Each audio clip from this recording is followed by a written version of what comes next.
안녕하세요. 예정대로였다면 다가오는 5월에 결혼식을 올렸을 20대 후반의 여자입니다. 2년을 만난 남자친구하고 한참 결혼 준비 다 해놓고 파혼을 하게 되었네요. 그래서 이렇게 제 이야기를 한번 해보려고 찾아왔습니다. 파혼을 했지만 후회가 남지는 않아요. 저희 어머니가 살아계셨다면 아마 잘했다고 칭찬을 해주셨을 겁니다. 저희 어머니께서 저 어릴 적의 병으로 일찍 세상을 떠나셨거든요. 제가 맨 처음 결혼 이야기를 꺼냈을 때 저희 아버지는 엄마 없이도 이렇게 훌륭하게 잘 자라줘서 고맙다며 눈물까지 보이셨어요. 그런데 이렇게 파혼하게 된 게 죄송할 따름이긴 합니다. 저는 대학교 졸업 후에 곧바로 취직을 했고 그 뒤로 독립해서 쭉 혼자 살아왔어요. 결혼 준비를 하던 남자친구도 저와 마찬가지로 계약직이긴 하지만 괜찮은 조건으로 일을 하는 직장인이었고 회사 가까운 곳에서 혼자 자취를 하고 있었습니다. 다른 커플들처럼 연애하다 보니 자연스럽게 결혼 이야기가 나오게 된 케이스였어요. 결혼 이야기 나오고 서로 경제적인 상황에 대해 오픈했을 때 남자친구가 모아놓은 돈이 저랑 액수가 비슷하다는 걸 알게 되었습니다. 제가 모아놓은 돈이 당시 5천만 원 조금 넘는 정도였거든요. 직장 생활을 했던 횟수만 따져봐도 남자친구가 저보다 3년을 더 일했는데 액수가 똑같다는 건 조금 실망스럽긴 했어요. 계약직이긴 해도 연봉이 저보다 높기까지 했었으니 말이죠. 그래도 뭐 반반 결혼들 많이 한다는데 제가 좋다 싫다 정할 이유나 있나 싶었습니다. 이러나 저러나 반반 결혼하는 거고 돈이야 지금 모아놓은 돈보다 앞으로 둘이 결혼해서 모아나갈 돈이 더 중요한 거 아니냐는 생각이었죠. 그리고 하루라도 빨리 결혼을 하면 그만큼 더 돈을 잘 모을 수 있다는 생각이었어요. 그러니 네 손에 내 손에 따질 것 없다고 생각을 하고 그 시간에 결혼 전에 한 푼이라도 더 아낄 수 있는 방법이 있나 없나 연구해보는 게 더 중요하다고 싶었습니다. 양가의 지원을 받을 수 있다면 그건 그거대로 좋고 못 받아도 둘이서 알콩달콩 잘 살면 되겠다 싶었어요. 저희 부모님도 집안에 도움 하나 없이 무일푼으로 시작해서 자리 잡고 다 하셨다는데요, 뭐. 저희 부모님도 하셨던 건데 저라고 못하겠나 하는 용기도 생겼었습니다.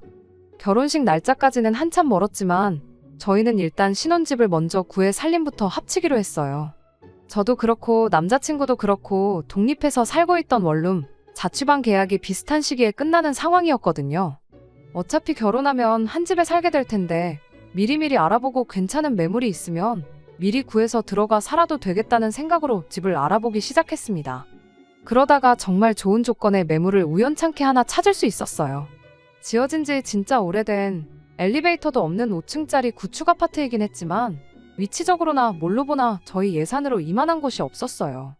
전 집주인분이 새로 계약한 아파트에 입주를 해야 하는 상황인데 살고 있던 집이 나가질 않고 있던 상황이었던 거죠. 그래서 가격 또한 주변 시세에 비해 확실히 메리트가 있는 가격이었어요.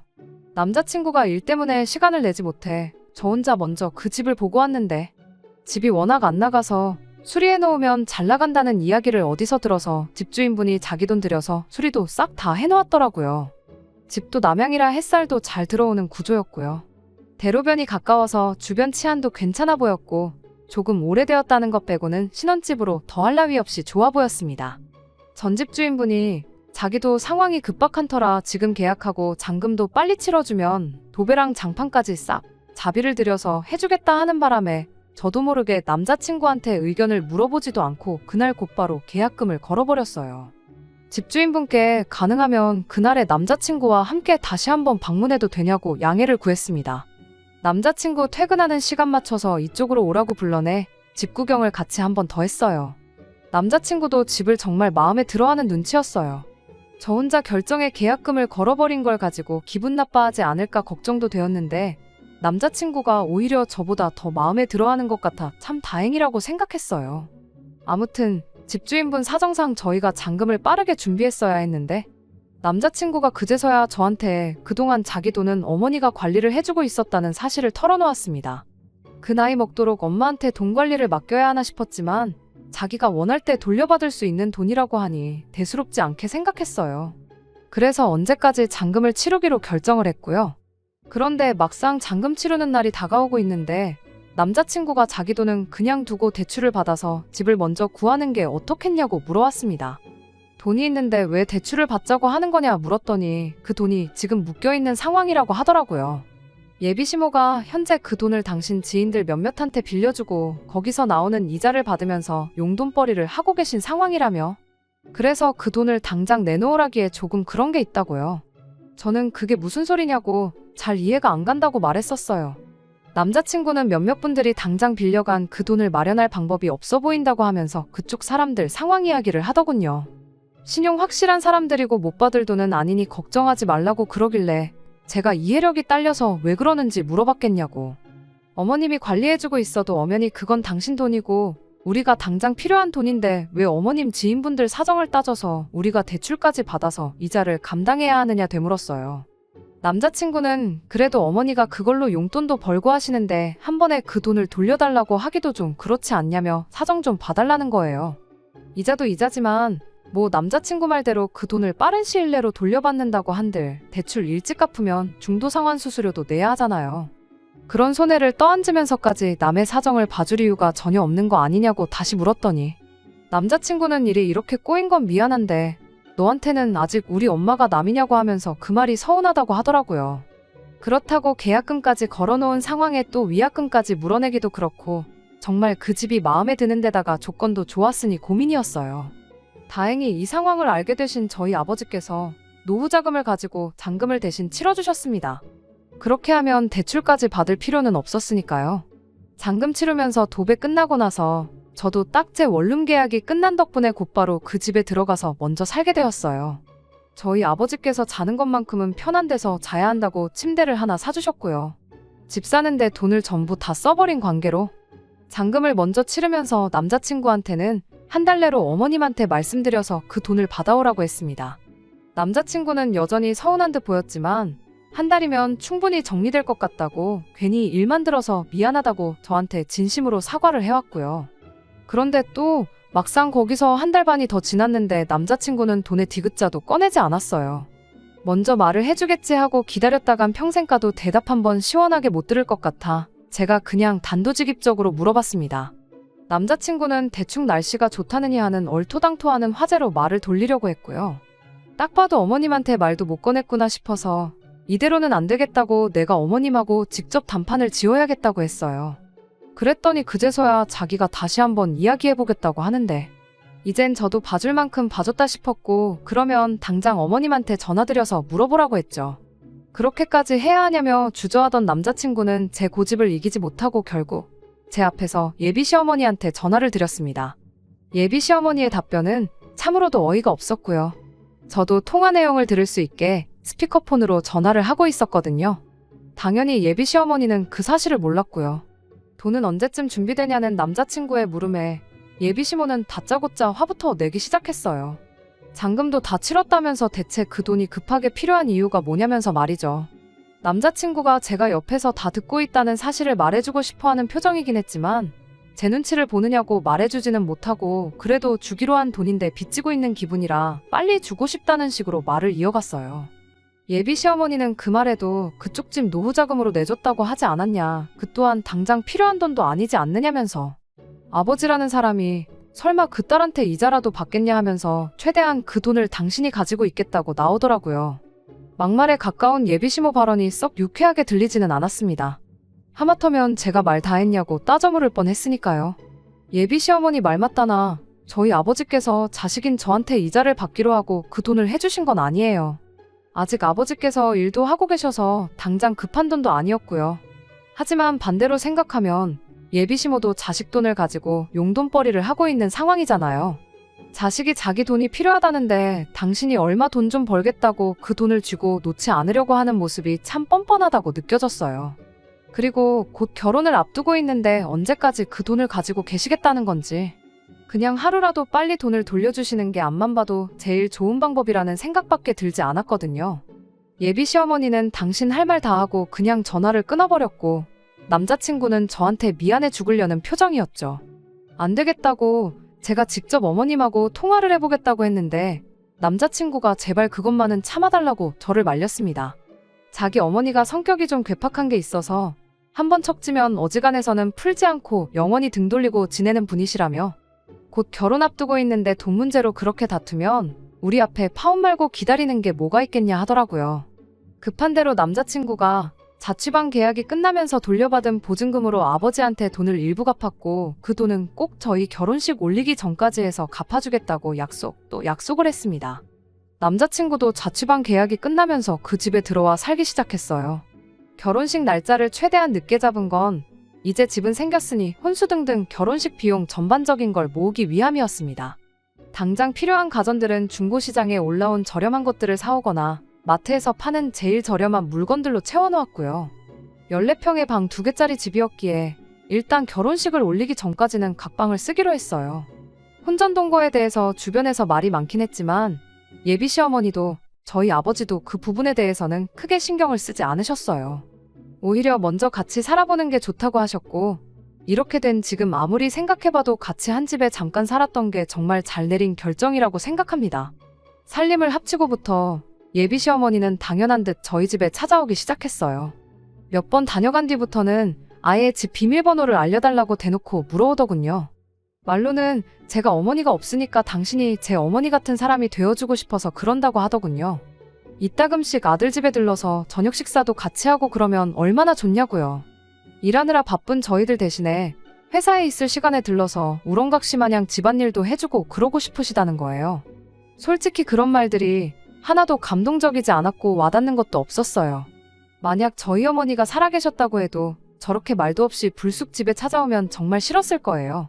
비밀번호도 아예 궁금해하지도조차 않으셨을 테고요. 만에 하나 비밀번호를 알려달라고 하셨다 할지라도 저는 알려드리지 않았을 겁니다. 애초에 돌아가신 저희 어머니를 대신해서라는 말부터가 믿을 수가 없었지요. 잔금 치를 때만 해도 네 돈 내 돈 하셨던 분이고 굳이 저한테 있어서 어머니 같은 사람이 돼주고 싶다는 분이 100% 제 돈과 저희 아버지 돈으로 산 집을 아들 집이라고 콕 집어서 말하는 것만 봐도 뻔하잖아요. 그래서 이 집 비밀번호는 저희 아버지도 모르시고 앞으로 알려드릴 생각 없다고 단호하게 거절했어요. 아예 집이 정확히 어디 있는지 주소조차 모르신다고요.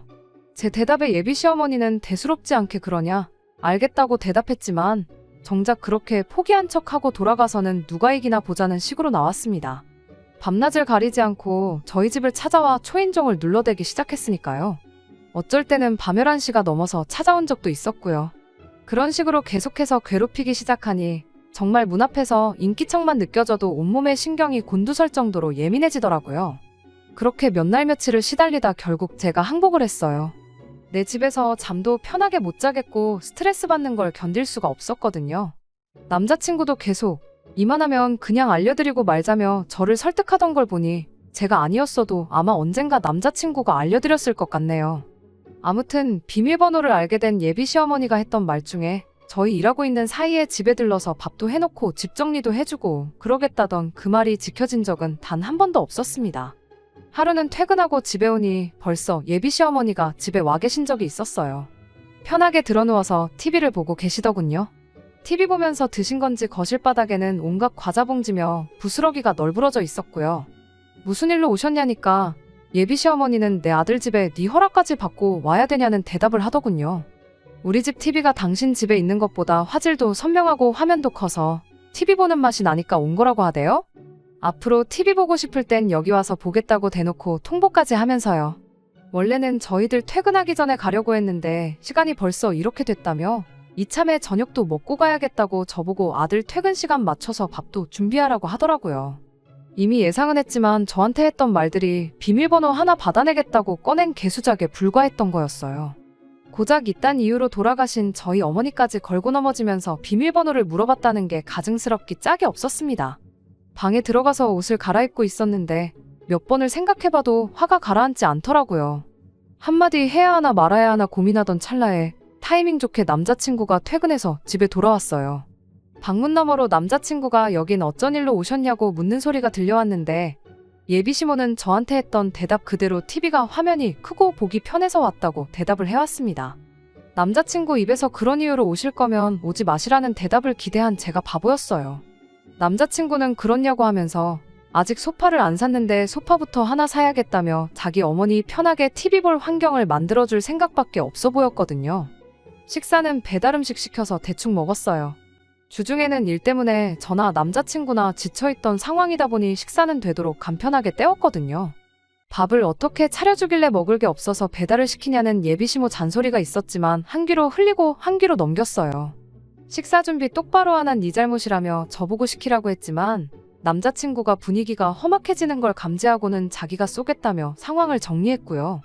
밥 먹는 내내도 분위기는 안 좋았고 예비 시어머니도 TV도 볼 만큼 보고 밥도 먹어서 배도 불렀는지 이만 가보겠다며 그제서야 집에 돌아갔고요. 평소보다 심하긴 했지만 그날따라 이 상황들이 너무 지치더라고요. 결혼 전에도 이 정도면 결혼 후에는 어떻게 되겠나 싶고 머릿속에 많은 고민이 오고 가기 시작했어요.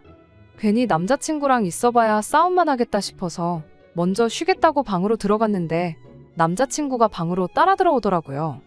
그때까지만 해도 남자친구가 제 고충을 이해하고 사과를 하러 왔구나 생각했어요. 그래도 미안하다는 말 한마디 들으면 그날 예비시모랑 있던 일은 있고 남자친구와 허심탄회하게 앞으로에 대해서 상의를 해볼까 하는 생각이었습니다. 하지만 남자친구는 그런 제 기대를 다 무시하고 대뜸 우리 집 TV를 떼서 엄마 집에 설치해주면 어떻겠냐고 하더라고요. 어차피 우리가 TV를 잘 보는 사람들도 아니고 보고 싶은 거 있으면 핸드폰으로 보면 되는 거 아니냐고요. 막말로 우리 집 TV가 몇백만 원 하는 대기업 TV도 아니고 그냥 마트에서 파는 제일 싸구려 TV 아니겠냐고. 이참에 싸구려 TV 하나 포기하고 생색 좀 내면서 엄마한테 점수 좀 따면 되는 거 아니냐대요. 어머니 와 계시는 거 별로 탐탁치 않아 하는 거 오늘 제 반응만 봐도 잘 알겠다며. 그러면 우리 집 TV를 가져다가 엄마 집에 설치해주면 어머니도 이렇게 TV 보러 빈집에 들락거릴 일도 없을 테고 그러면 너는 엄마가 안 와서 좋고 어머니도 좋은 TV 하나 생기는 거니까 좋은 거 아니냐고. 둘이 서로 윈윈하는 거라며 말도 안 되는 궤변을 늘어놓기 시작했습니다. 그 말을 들으니 그날 하루는 물론이고 이전부터 참아왔던 것들이 한 번에 다 터져버리더라고요. 좋게 풀고 넘어갈 생각은 이미 진작에 사라지고 없었고요. 그게 당신 어머니만 좋은 거지 어딜 봐서 서로 좋은 거냐고요. 그리고 자꾸 우리 집 TV, 우리 집 하지 말라고 했어요. 막말로 이 집에 네 돈 들어간 게 뭐가 있다고.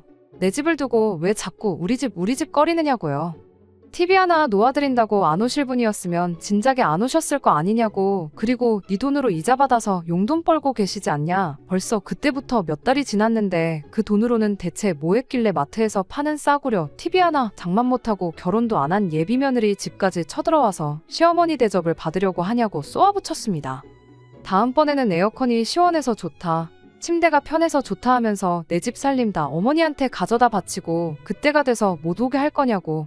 저는 그렇게는 못하겠고 이제 더는 못 참겠다고 한마디 했어요. 살림살이 가져다 바칠 생각하기 전에 그냥 깔끔하게 전화 한 통 드려서 그만 좀 오시라고. 이대로 가다간 결혼하기 전에 파혼당할 판이다 한마디 해주는 게 뭐 그렇게 어려운 일이냐 따졌네요. 저도 말이 조금 심하긴 했지만 여태껏 반년 가까운 시간 동안 좋게 넘어가서 좋은 꼴 본 적이 단 한 번도 없으니 이 정도면 충분히 설명이 되었을 거라 생각했는데 남자친구는 오히려 저한테 화를 내더군요. 연애하는 동안 한 번도 다툰 적이 없었는데 그동안 자기도 불만이 많았다면서 기분 나빴던 일들을 늘어놓더라고요. 돈을 준다고 하는데도 뭐 우리 엄마가 내 돈 떼먹을 것처럼 말했다던 것부터 비밀번호 그거 알려드리는 게 뭐가 어려운 일이라고 지은 지 30년도 더 된 아파트 가지고 그렇게 생색이냐면서 말이죠. 시어머니랑 사이가 안 좋으면 어떻게 잘 지내볼 생각부터 해야지. 며느리가 돼서 어떻게 연 끊을 생각부터 하냐고 입에 개거품을 무는데 그쯤 되니까 오히려 마음이 홀가분해졌어요. 그래서 제가 남자친구한테 무슨 말 하는지 알겠다고. 그럼 얼른 가서 TV부터 설치해드리고 오라고 했습니다. 제가 자포자기한 걸 남자친구는 자기가 저랑 말싸움을 해서 이긴 거라 생각이라도 했는지 이내 표정이 싱글벙글해서는 TV 달아주고 엄마한테도 잘 말씀드리고 오겠다고 하더라고요. 남자친구가 TV 가지고 지 엄마 집으로 출발한 순간에 저도 행동을 시작했어요. 남자친구 짐이라고 해봐야 옷가지 몇 개에 지 돈 들여서 이 집에 가져온 거라고는 혼자 자취할 때부터 쓰던 옷걸이 몇 개가 전부였네요. 여행 가방이라도 있다면 거기다 담아줬겠는데 마땅한 게 없어서 커다란 쓰레기 봉투에다가 차곡차곡 담아줬어요. 현관문 밖에다 내놓으면서 이것도 가지고 가라고 대문짝만하게 써놓고 집 비밀번호도 바꿔버렸습니다. 아니나 다를까 몇 시간 지나니까 남자친구가 집으로 돌아왔어요. 밖에 놓여있는 쓰레기 봉투를 봤는지 비밀번호를 두들기기 시작하더라고요. 진작에 바꿔놓았는데 문이 열릴 리가 없었죠.